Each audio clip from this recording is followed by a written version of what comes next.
What is this place? It's so rural, it's not even funny. Too rural? I don't think it's that bad. I was born and raised in New York, you know? And you're taking me to this remote place? Calling it remote is definitely an exaggeration. I married you because I thought you were on a fast track to success. I don't know what you did wrong, but getting demoted to such a rural area. It's not a demotion. I've been entrusted with an important role in the company's expansion. No excuses. I don't need a husband who's been banished to the sticks. I want a divorce. 3 years later. Daniel? Ha? Standing there was my ex-wife, Brenda. And next to her, it was Brenda's affair partner, whom I had only seen in photos and videos. My name is Daniel. Right after I started working, I dated a woman. Her name was Brenda. She was a lively woman who spoke her mind clearly. She seemed straightforward and a bit strong-willed. But I admired her for that. Even in a male-dominated environment, she always expressed her opinions firmly. To me, she shone brightly. Our relationship gradually deepened, and before I knew it, we started dating. We were off as sweethearts, and although people whispered behind our backs, "Don't worry about that. Just think of it as jealousy. We haven't done anything wrong, right?" She said that with a big smile, and she still seemed to sparkle somehow. Our relationship lasted for 2 years, and then I successfully proposed and we got married. Then, she brought up something. "I'm thinking of quitting my job." Eh? Are you planning to retire upon marriage? That's right. I don't think this job suits me anymore. I want to work part-time or maybe a casual job and take it easy at home. Honestly, we can manage with just your income, right? I want to quit. What do you think? That's fine. Don't worry about money. I'm on a career track and I think I can get promoted again next year. So, feel free to do what you want. Thanks. I will then. Daniel, you graduated from a great university and you're really good at your job. You're well regarded by your boss. If this continues, you might really climb the ladder quickly. That might be an exaggeration. But, on the inside, I thought so too. Work was fun, and I was genuinely happy when sales increased. There's a saying about finding one's true calling, and I truly believe that my job is just that for me. And so, she quit her job. I was proud of her as everyone celebrated her departure from the company. Half a year later, I was offered a transfer. The new location was at the headquarters, still in New York. When I told her, she exclaimed, "You're finally working at the headquarters. That means you're definitely on the fast track now. Keep earning more and more. Oh, by the way, our wedding anniversary is next month. How about we go on a trip abroad?" I can't just take leave next month. How about 3 months from now? For our anniversary, let's go to a fancy restaurant instead. Ah. If you can't do next month, I'm going to go on a trip abroad with my friends. What? I want to go soon. I can't wait 3 months. I'll buy you lots of souvenirs. Wait a minute. Weren't we supposed to go out together for our anniversary? Why are you planning to go with your friends? I just thought it would be nice if we could go together on our anniversary. If you can't make it, I'll just go on a trip abroad with my friends. You know. I don't want to say this, but haven't you been a bit reckless with money lately? Ha? It's not like I have spent all our savings, and you're making a decent amount each month, aren't you? Be a little more generous. What happened to working part-time or doing a casual job? You quit the part-time job, and now you're not working at all, right? It's just my salary. So, I'd really prefer you not to waste money. Don't you know what marital assets means? We're married, you know? Your money is mine too. I haven't spent a fortune. And you're making enough each month. Give me a break. If it were for things we both could use, I wouldn't mind so much. But it's all about your brand name bags, clothes, and accessories. And your trips are always with your family or friends, Brenda. If you're going to spend money, I wish it included activities that we could both enjoy together. You are busy with work right now. I'm trying not to get in your way. Plus, you tell me to get a job. But do you understand how tough it is to work part-time or casual jobs? It's not like being a full-time employee, you're treated like a pawn. It's really uncomfortable and stressful. But I want to save for our future too, maybe for when we have kids. Kids? I don't really think about having kids. Is that so? Before we got married, you talked about wanting 2 kids, so I just assumed. People change their minds.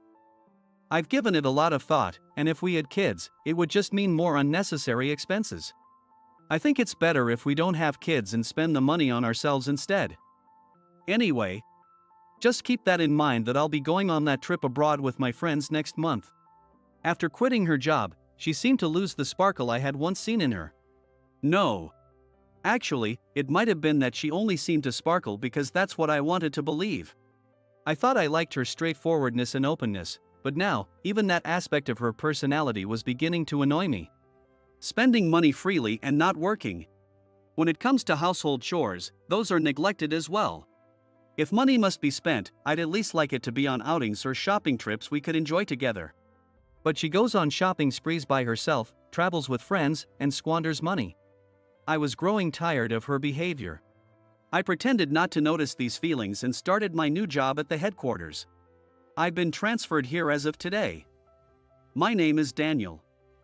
Pleased to meet you all. I'm your supervisor and mentor, Susan. Feel free to ask me if you have any questions. Thank you. I'm looking forward to working with you. Working at the headquarters, I was even more devoted to my job than before. Boosting sales was enjoyable, and I learned a lot from my colleagues and bosses. Going to work became the highlight of my day, and returning home felt increasingly dreary. The reason was my wife, Brenda. Back from drinking again? It's almost midnight. Any complaints? It doesn't matter if I come home early or late, you're never around anyway. You're married to your job, aren't you? So I just went out for drinks with friends. Got a problem with that? It's not about complaining, but if you keep drinking late into the night so often, it's genuinely worrying. Maybe you should set a limit on how often you go out each week? What? Is this about money again? I'm not talking about money. You're just upset because if I go out drinking, it drains your savings, right? Despite earning a lot, you're so petty. I'm really just worried about you. If you're so worried, why don't you come home earlier? Have you ever thought about how I feel, being alone at home? But you always tell me not to come home early, instead, to work more for promotions, to earn overtime pay. That's why I'm always working late. I want you to earn more money. What you're saying makes no sense. I'm tired now. Let's talk about this some other time. Hey, wait. She had started going out to drink frequently at night.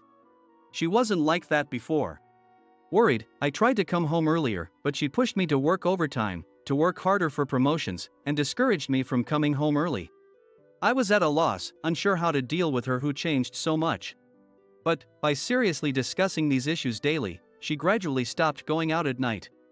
I thought this would bring her back to the way she used to be. That's what I believed. Until that came up. After a year and a half of working at the headquarters, Susan called me. Did you call for me? There's something I need to discuss. Could you come to the conference room with me? Yes, sure. I'd like to hear your opinion. Yes? What about? What would you do if you were transferred again? Actually, I couldn't believe what followed those words. This decision would be significant for me. As I quietly listened to her, I finally spoke up. Well, Then, I went home to discuss it with my wife. Could you sit down? I have something important to discuss. What? Just sit down, please. Ugh. Fine, I'm sitting. What is it? Actually, there's a possibility of another transfer. Another transfer? Wait a minute, you've only been at the headquarters for just over a year, right? And another transfer now? Yes, but this transfer is significant. But you're currently working at the headquarters, right? A transfer from there means you're off the career track. No. That's not it. Calm down and listen. Until now, Our company has only had offices in major cities like New York, Los Angeles, and Boston. They've decided to expand into new locations for business growth. Where to? It must be a decent-sized place, right? How far from New York? It's going to be about 620 miles away. What? Wait a minute. A transfer to such a place is unimaginable. You mean off the career track and into the boonies? It's not exactly a countryside, but compared to New York, well, it's not exactly urban. Do you have a rough idea of the place? Show me. I pointed to the general location on my smartphone's map app. What is this place? It's too rural, it's not even funny. Too rural? I don't think it's that bad. Sure, compared to New York, there might not be as many convenience stores or supermarkets. But the countryside has its charms. I was born and raised in New York, you know? You plan to take me to such a remote place. Calling it remote is definitely an exaggeration. Do you even understand why we got married? What are you talking about? I married you because I thought you were on a career track to success in a major company. A secure future, right? That's why I married you.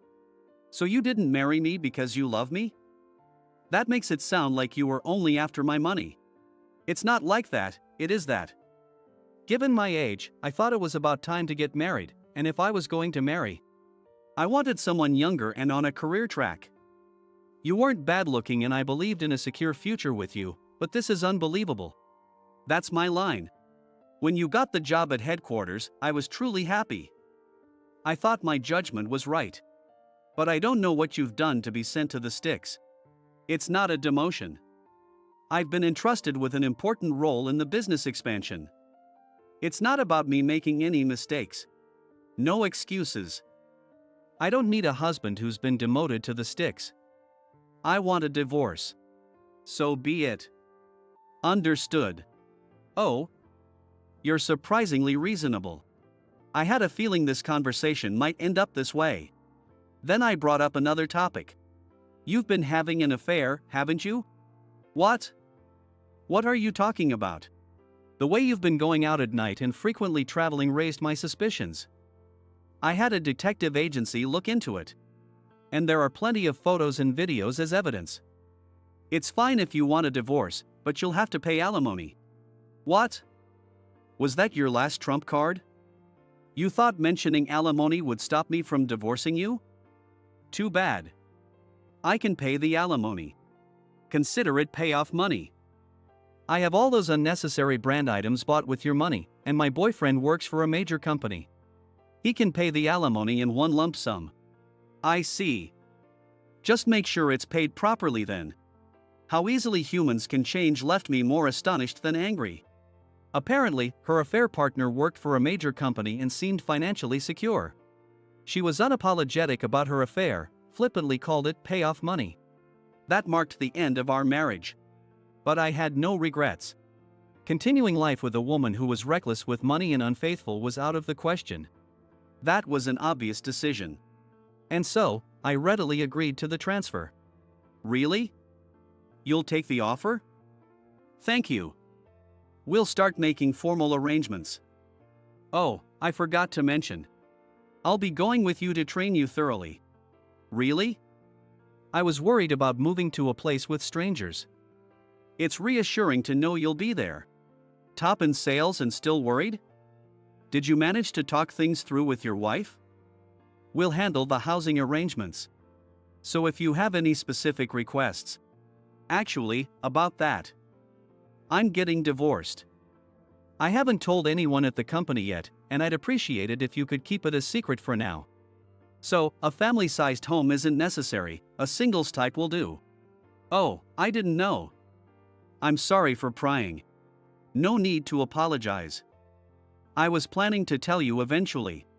I hope this transfer isn't the cause, is it? She looked concerned as she peered at me. I wondered why she seemed so worried. The transfer isn't entirely unrelated, but there were various issues before that. I'm sorry. I never imagined it would lead to this. Why are you apologizing, Susan? When I received this assignment, I recommended you because I believed you would excel in a new environment. But I knew you were married and had a family, so I wanted to discuss it with you first. Thank you for your concern. But really, don't worry. The transfer is hardly related at all. Is that so? Then I'll take your word for it. I have high expectations for you as a subordinate. Yes. Afterward, I busied myself with the preparations for the move and the divorce proceedings. My wife moved out quickly and apparently started living with her affair partner. And the affair partner had paid the alimony in one lump sum. He really must be doing financially well. The smirking smile of Brenda flickered through my mind, and I shook my head. There's no point dwelling on it. I don't regret the divorce, and this was for the best. I moved and threw myself into my new job. The work there was challenging. Unlike before, where a foundation was already set, here I was part of building it from the ground up. It was fun and fulfilling, though often tough. Are you done with work? Want to go for a drink afterward? Yes. I was actually thinking of having a drink today. I'm pretty tired. Recently, Susan and I occasionally went for drinks after work. In a land where I had no family or friends, it was genuinely nice to have someone to drink with. Good job today. Thank you. You really work hard, don't you? People around here are surprised. They say working with you is motivating. Really? I didn't know anyone felt that way around me. Maybe they're too shy to say it? Everyone says seeing you work hard makes them feel like they can't lose. That they have to push themselves harder too. You have a knack for sales, but you also have a charisma that draws people in. Is that so? I'm a bit embarrassed to hear that. Susan, a work-oriented person, rarely gave direct compliments. Seeing her gentle smile, I felt my heart race. Maybe I've loosened up a bit from the drink? I thought being strict with you would make you grow, so I didn't compliment you much. But I do recognize your abilities. I wouldn't have brought you here otherwise. But I'm sorry if it caused trouble for your family. I've been meaning to tell you, but when I brought up the transfer, she said she couldn't come with me to such a place. I kind of expected it. So the divorce was because of this transfer? That's my fault, then. There were issues before that, like reckless spending and her not coming home until late at night. When I investigated, I found out about the affair. She probably didn't want to leave her affair partner. She even said I was being demoted. And claimed she married me for money. I'm actually grateful. If I had stayed at the headquarters, I would never have realized. That's such a shame. A kind person like you isn't easy to find. Really? She smiled at me. Her cheeks have turned pink from the drink. Embarrassed, I took a sip of my drink. From then on, working hard while occasionally drinking with Susan became a joy in my daily life. And before I knew it, 3 years had passed. That day, I had the day off and was at a high-end restaurant. Arriving a bit early, I took my seat and waited for someone. Just then, it happened. A familiar voice called out my name. Is that you, Daniel? See? I knew it was you. Have you come back to New York? Yeah, I have, I replied. Standing there was my ex-wife, Brenda, and beside her, the man I had only seen in photos and videos, her affair partner. Oh, what? Are you staring because of this? The wedding ring. We managed to get married. While you were working so diligently in the countryside. We tied the knot. That's good for you, I responded. Don't you have anything else to say? How does it feel? Abandoned by me, living a miserable life with nothing but your work? Are you even okay coming to such an expensive place? You don't have money, do you? After all, you were demoted and sent to the countryside. I keep telling you, I wasn't demoted. There's no need to lie. You always had too much pride. Brenda's husband smirked beside her. What a vulgar laugh. I thought to myself. Just then, the person I was waiting for arrived at the table. Sorry to keep you waiting. Who are these people? Hey, you can date even though you're a poor man? I don't know who you are, but you should probably break up with him. This man was demoted off the fast track and relegated to do menial work in the countryside. You'd be better off leaving him right now. Cut it out, I interjected. With all due respect, breaking up isn't so simple. Because, you see, we are married. We have no intention of divorcing, and frankly, it's none of your business, right? At those words, Brenda's eyes widened in shock. She had proudly shown off her wedding ring, yet she had failed to notice the ring on my left hand. Yes. In the 3 years since we parted, a lot had changed for me. I had married Susa N. And I had returned to New York. I put my arm around Susan's shoulder and greeted them cheerfully. This is my wife. Any problem with that? I never thought you'd remarry. It must have been tough finding a woman in the countryside. You keep looking down on the countryside, but what's so great about the city? Whatever. You wouldn't understand anyway. Besides, my husband is much wealthier. Right? Pleased to meet you. I'm Tyler, married to Brenda. I don't know what you did, but being dumped by your wife and sent to the countryside must have been tough. I couldn't have endured it. People who cheat aren't worth staying married to, I retorted. Hey, why don't you tell them where you work? They'd be shocked. Daniel's company might be big, but after all, he was sent to the countryside. I bet the salary is not that big. I'd rather not boast, it seems pitiful. But if I must, I work at Company XX. Oh? That company? Susan and I exchanged glances.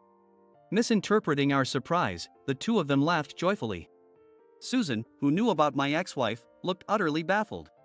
It felt like her eyes were asking, why did you ever marry someone like that? I awkwardly avoided her gaze.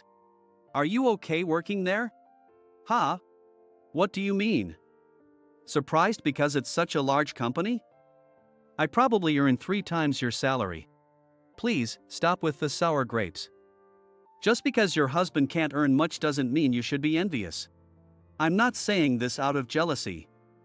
But aren't your company's performances declining? It's well known in our industry. Your turnover rate is skyrocketing, isn't it? I understand how you feel, though. What? You're making stuff up. There's no way your performance is declining, right? Right? Tyler's eyes widened in response to our words. His face expression seemed to ask, how do you know that? Brenda appeared uninformed and flustered. It was well known among us that XX Company, despite being a major corporation, had been gradually declining in performance. Amidst this downturn, an executive scandal came to light. Apparently, there was embezzlement by a senior executive. This caused the company's performance to drop further, and worried employees began leaving one after another. Yet, despite these issues, he boasted proudly. Likely assuming all was well simply because it was a major company, a typical attitude of someone who's just a regular employee. If I were in his position, I'd be worried enough to consider leaving the company. Moreover, in such a state, it would be difficult to brag about the company. Sure, it's a major corporation, but isn't it in quite a challenging situation right now? Put. It's fine. It's a major corporation, it won't go under. Sure, our performance has dipped, but it will bounce back soon. Being a major corporation doesn't mean it can't fail, right? There are numerous precedents. Even if it doesn't go bankrupt, it could end up being absorbed or merged. What? Really? You said there were no problems and that work was going smoothly. Just relax. There's nothing for you to worry about. I've got it under control. Under control? Maybe the reason we can't go on trips lately and you haven't given me any money is because of this. You haven't shown me the bank account either. We're saving properly, right? It's fine. Even if we spend all our money each month, there's the bonus, and we'll start saving properly from now on. Wait, you mean you've been spending all our money each month? What have you been spending on when you earn that much? It's because you keep buying things. Most of my money goes to paying off the credit card bills you rack up. I can't believe this. You told me we had plenty of money and that I could spend it. Were you lying? In the middle of their escalating argument, Susan and I sighed quietly. Could you please go outside if you argue? It's really unpleasant to listen to. We came here to enjoy our meal, not to hear this kind of talk. Are you sure you can even afford to pay for this place? Hey, are you sure? My parents are helping out a bit with some money, so it's fine. Are they sending you money? Look, just keep it between yourselves. You're bothering other people here, and it's not fun to dine like that. Plus, if money's tight, maybe you shouldn't be spending it here? Hearing this, Tyler looked down, embarrassed. Brenda bit her lip, glaring at me. Tyler was younger than me and had a somewhat flashy appearance. I don't mean to judge people by their appearances, but he didn't seem like the type who plans and saves money. Such a man, married to Brenda, who was reckless with money. How their money was being managed. It was clear even without asking. Perhaps embarrassed, the two of them quietly left the restaurant soon after. Who would have thought we'd bump into them here? You had a knack for business, but maybe not so much in choosing partners, huh? Susan pouted a bit as she spoke. Since we started dating, I realized she could get quite jealous. Her pouting was endearing, making me smile. Although she seemed a bit upset at my smile, she couldn't help but smile too. 1 month later, I received this phone call. Hey, do you want to go out for a meal sometime?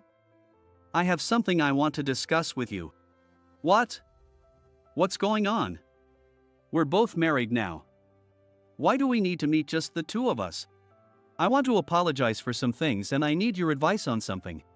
Advice? Let me guess, you want to borrow money? Well, your husband's company is in trouble, right? I figured that out as soon as you contacted me. Yes, that's right. His company is really in a bad state, and he might have to quit soon. So, could you give back the alimony he paid? Give me a break. That's not up for discussion. Of course, I understand your feelings. But I'm not asking for it to be returned to him. I'm thinking about divorcing him. And I was wondering if we could get back together? Please. I realized after seeing you again that I really loved you. I took advantage of your kindness, and I did terrible things. I want another chance. Please. I have absolutely no feelings left for you. I cannot love you anymore, and I certainly won't betray Susan. But you answered my call. Doesn't that mean you still like me? What are you talking about? I had deleted your contact, so I didn't recognize the number. I was naive. I'll make sure to block you now. Wait a minute. At that moment, Susan snatched the phone from my hand. I hadn't noticed her listening in, but before I knew it, she had come up behind me. Could you please stop bothering my husband? He's too good for someone like you, who only sees money. If you cause him any distress, I will confront you fully. What are you talking about? If you harass or stalk him, I will consult my brother. He's a lawyer, so he can help us if needed. Oh, I'm sorry. I won't contact him anymore. I appreciate that.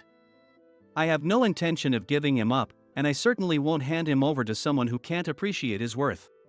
Please never appear before him again. Yes. I'm sorry. The call was then quietly ended. I immediately set the number to be blocked on my phone. Susan is usually gentle, but she gets strong when she switches to work mode. This time, she was like in her work mode. I'm sorry for acting impulsively. But I've heard about your ex-wife from you, and I couldn't hold back. Thinking about how she made you suffer. I'm really happy you got angry for me. I truly love that about you. Oh, what are you saying? She had angrily defended me. And she was blushing and embarrassed upon hearing straightforward words of affection. Every aspect of her was dear to me, and I strongly felt that I wanted to live the rest of my life with her. Brenda apparently hasn't divorced Tyler. However, he had to quit his job, and their spending habits hadn't changed. The two of them were now drowning in debt and apparently worked from morning till evening. Their jobs hold no fulfillment. Just working to earn money. For them, it must certainly be a humiliation. I cherish the happiness I have now and am determined to continue walking a wonderful life with Susan.